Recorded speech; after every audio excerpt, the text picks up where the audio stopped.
Assalamualaikum warahmatullahi wabarakatuh. Bismillahirrahmanirrahim. Wabihi nasta'in ala umuri dunya waddin. Alhamdulillah. Wassalamun ala ibadihi alladhi nastafa amma ba'. Sidang ahli jamaah yang dirahmati Allah, malam ini malam 27 hari bulan Ramadan 1442 Hijrah.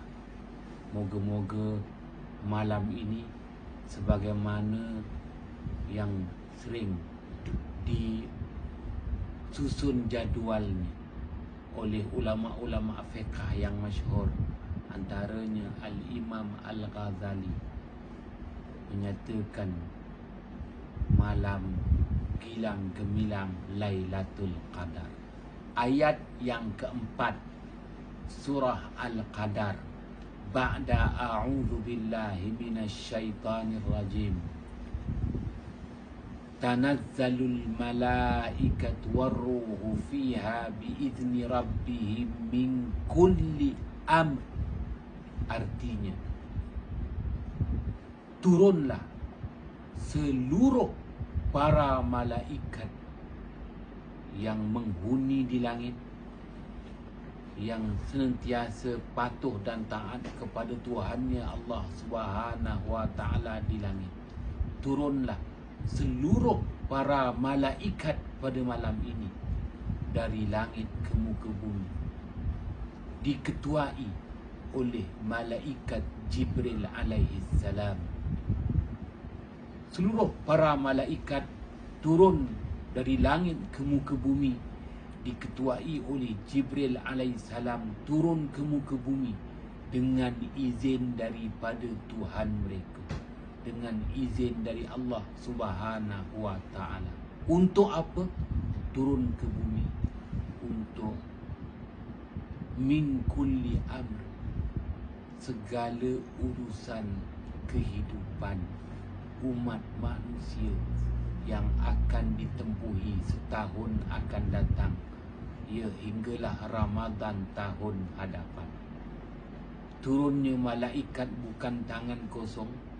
Turunnya malaikat itu dengan izin daripada Allah Subhanahu wa ta'ala.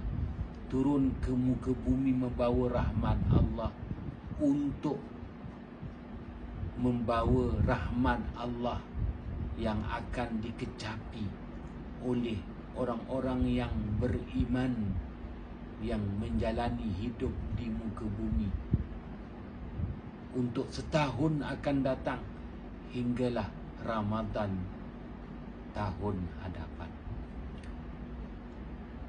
Sidang ahli jamaah yang dirahmati Allah, Al-Syaikh Al-Imam Fakhruddin Ar-Razi wafat pada tahun 606 Hijrah, menulis dalam kitab tafsirnya Mafatihul Ghaib, mengemukakan betapa Allah Subhanahu wa ta'ala perakukan para malaikat bukan sembarangan untuk turun ke muka bumi, melainkan mendapat izin daripada Allah Subhanahu wa ta'ala.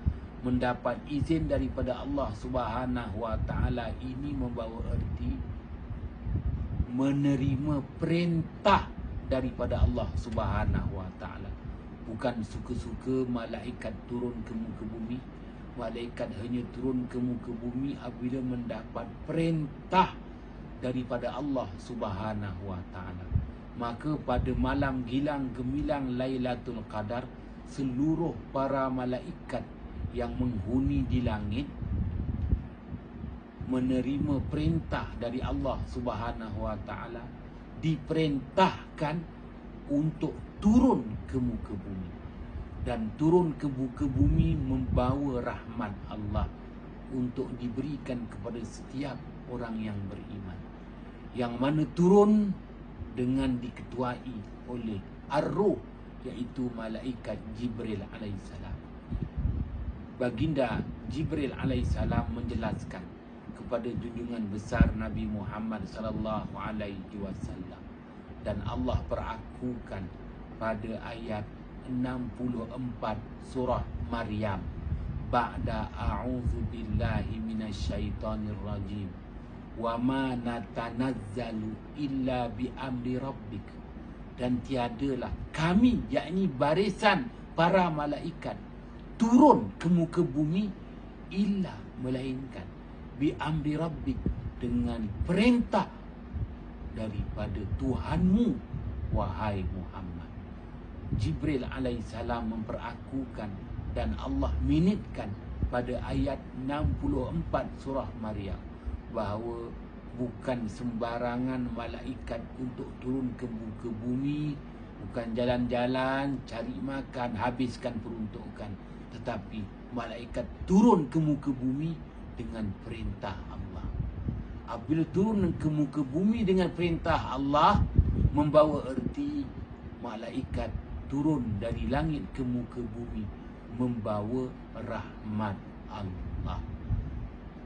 Malah Jibril alaihissalam juga memperakukan sebagaimana yang Allah Subhanahu wa taala firmankan pada ayat 164 surah As-Saffat, wa ma minna illa lahu maqamum ma'lum. Dan tiadalah daripada golongan kami, barisan para malaikat, wahai Muhammad, illa, melainkan setiap daripada kalangan kami para malaikat itu sudah ditentukan, ditetapkan maqamum ma'lum, kedudukan yang sedia diketahui. Jibril alaihissalam menjelaskan kepada baginda Muhammad sallallahu alaihi wasallam betapa Allah Subhanahu wa taala telah meletakkan para malaikat itu mengikut ketentuan Allah. Ada malaikat yang diletakkan di kedudukan yang disebut Baitu Bahril Hayat. Bait maknanya penempatan. Baitu Bahril Hayat, penempatan lautan kehidupan. Ya, di situlah adanya syurga dan neraka yang begitu luas. Di situlah adanya yang disebut Arash yang amat luas. Begitu juga kursi yang tiada penghujung masanya. Sidang ahli jamaah yang dirahmati Allah, ada malaikat yang ditempatkan di Baitu Bahril Hayat, maka malaikat itu sentiasa patuh dengan perintah Allah. Duduk di situ bukan sembarangan, tetapi tetap beribadah, mengabdikan diri kepada Allah Subhanahu wa taala. Patuh, taat setia dan mengabdikan diri kepada Allah Subhanahu wa taala. Wa ma minna illa lahu maqamum ma'lum. Malah Jibril alaihissalam jelaskan lagi, dan Allah Subhanahu wa taala menyebutkan dalam Al-Quran ayat 165 surah As-Saffat, wa inna lanahnu saffun, bahwasanya kami golongan para malaikat itu, lanahnu saffun, adalah golongan makhluk Allah yang bersaf-saf, berbaris-baris, bersaf-saf, mengabdikan diri kepada Allah Subhanahu wa taala, patuh dan taat setia kepada Allah. Ya, bukan sahaja di Baitul Bahril Hayat, ada malaikat yang ditempatkan bersaf-saf di Baitul Ma'mur, yang tidak putus-putus tawaf di Baitul Ma'mur. Ya, malah Allah Subhanahu wa taala perakukan lagi pada ayat 166 surah As-Saffat, wa inna lanahnul musabbihun, bahwasanya kami, wahai Muhammad, merupakan makhluk Allah, yakni golongan malaikat makhluk Allah yang tak putus-putus mensucikan Allah, memuja dan memuji Allah Subhanahu wa taala. Ada malaikat, barisan malaikat yang ditempatkan di Baitul Ma'mur. Ada malaikat yang ditempatkan di Baitul Baida. Ada barisan malaikat ditempatkan di langit ketujuh. Ada barisan malaikat yang patuh sentiasa sujud kepada Allah di langit yang keenam, langit kelima, langit keempat, langit ketiga, langit kedua, langit pertama. Ada malaikat yang sentiasa bertasbih berada di Baitul Izzah. Ada juga barisan malaikat yang sentiasa patuh dan mengabdikan diri kepada Allah di namanya Baitul Mamdud. Ada para malaikat yang sentiasa bertasbih dan mensucikan Allah di as-sama'ud dunia, langit dunia. Maka malaikat sudah ditempatkan, ada penempatan di langit. Malah sebab itu maknanya Jibril alaihissalam perakukan betapa malaikat ini merupakan makhluk-makhluk Allah yang sentiasa patuh dengan Allah. Ayat pertama surah As-Saffat, was-saffati saffa.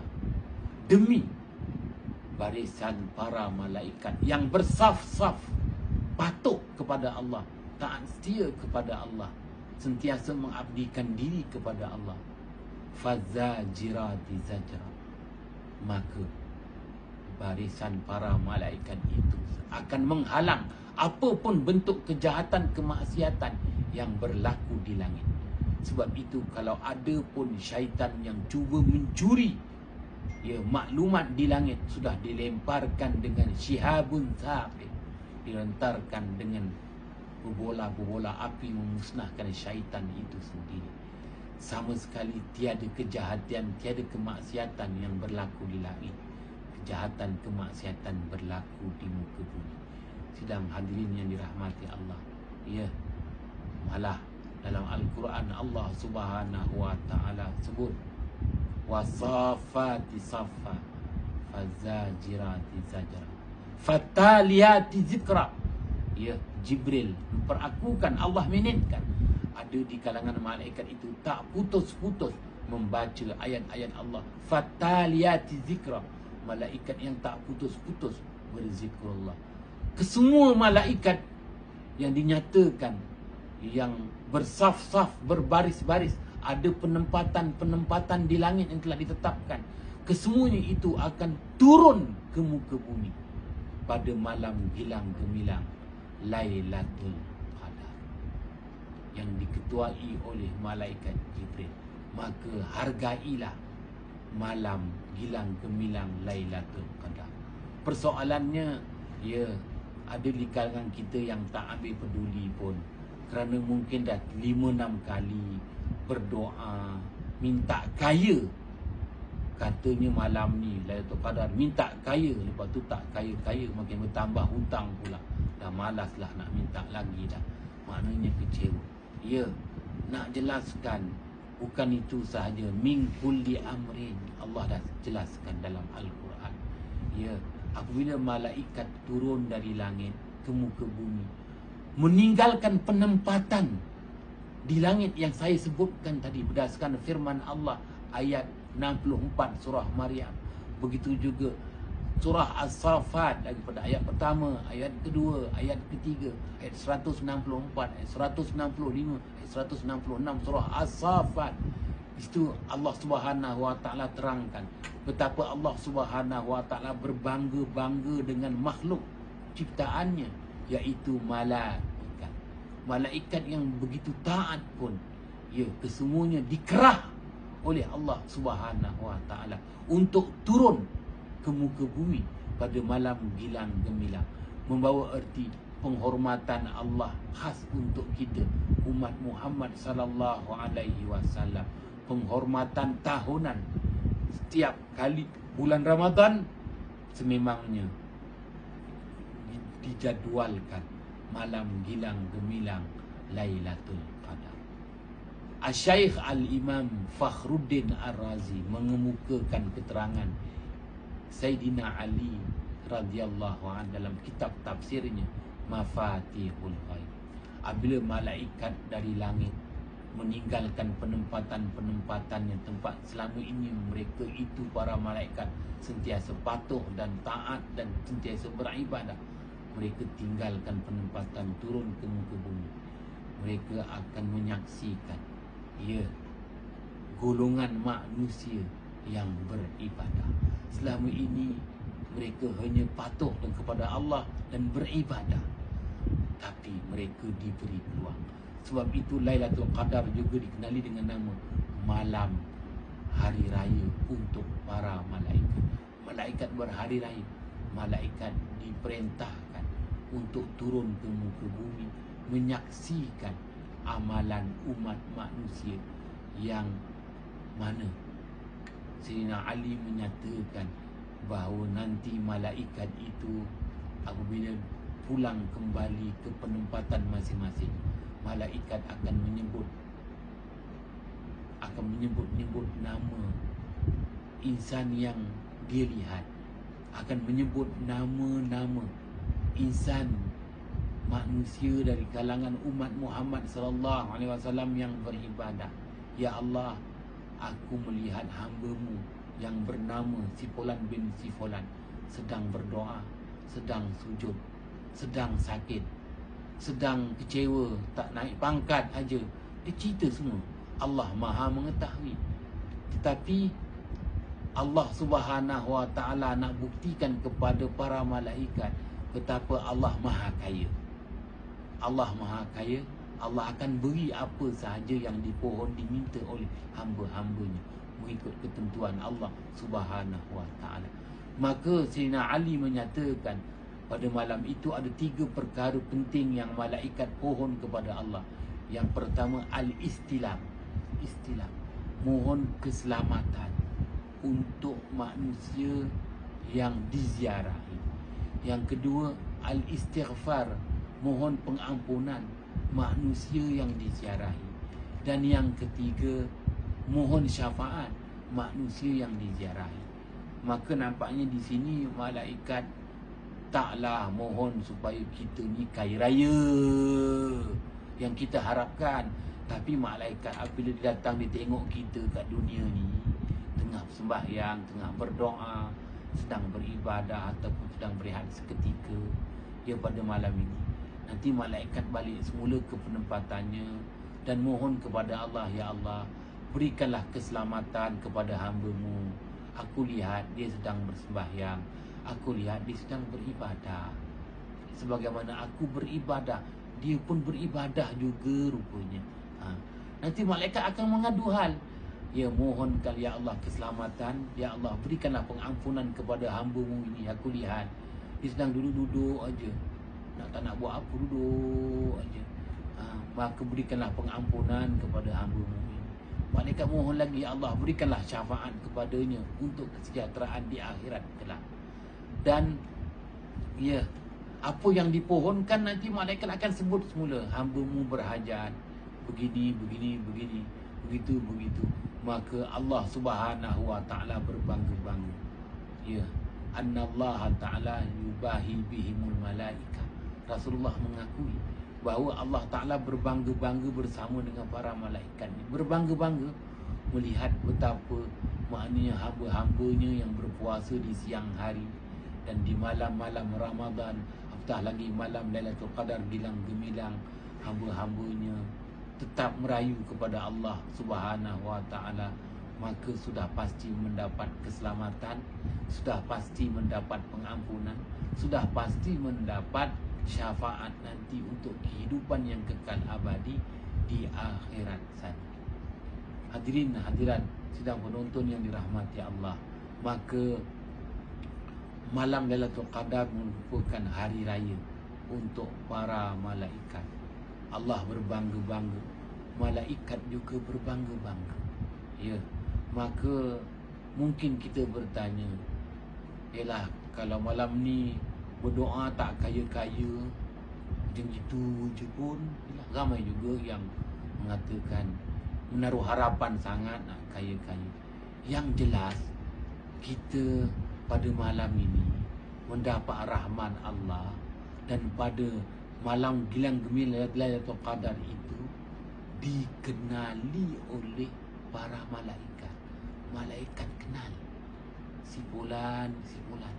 Jadi malaikat di langit ketujuh kenal, malaikat di langit kelima kenal, malaikat di Baitul Izzah kenal, malaikat di Baitul Mamdud kenal, malaikat di Baitul Baida kenal, malaikat di Baitul Bahril Hayat kenal, hinggalah malaikat berada di Sidratul Muntaha sebagaimana dinyatakan oleh Sayyidina Ali radhiyallahu anhu pun kenal. Jadi ialah mungkin kita bertanya, kalau kenal dengan malaikat dapat apa? Ialah kita nak, kalau kita ni biar dikenali oleh Perdana Menteri, macam-macam projek dapat, itu yang kita nak. Dah kenal pun tak dapat juga macam aku. Contoh sidang ahli jamaah yang dirahmati Allah. Oleh itu tak perlu mengharap dengan manusia. Jadi malaikat mula mengenali kita. Bila malaikat mengenali kita, malaikat sentiasa berdoa untuk tiga: keselamatan kita, pengampunan kita, dan syafaat kita nanti di akhirat kelak. Itu yang kita nak faham. Nak faham daripada apa yang difirmankan pada ayat yang keempat surah Al-Qadar. Tanazzalul malaikatu warruhu fiha biizni rabbihim min kulli amr. Salamun hiya hatta matla'il fajr. Sehingga kita bersua kembali untuk saya perjelaskan lagi pada ayat 30 surah Fussilat. Ialah salam perkenalan dengan malaikat. Dah berkenalan dengan malaikat, takkan kena kenal gitu je. Wabillahi taufiq wal hidayah. Wassalamualaikum warahmatullahi wabarakatuh.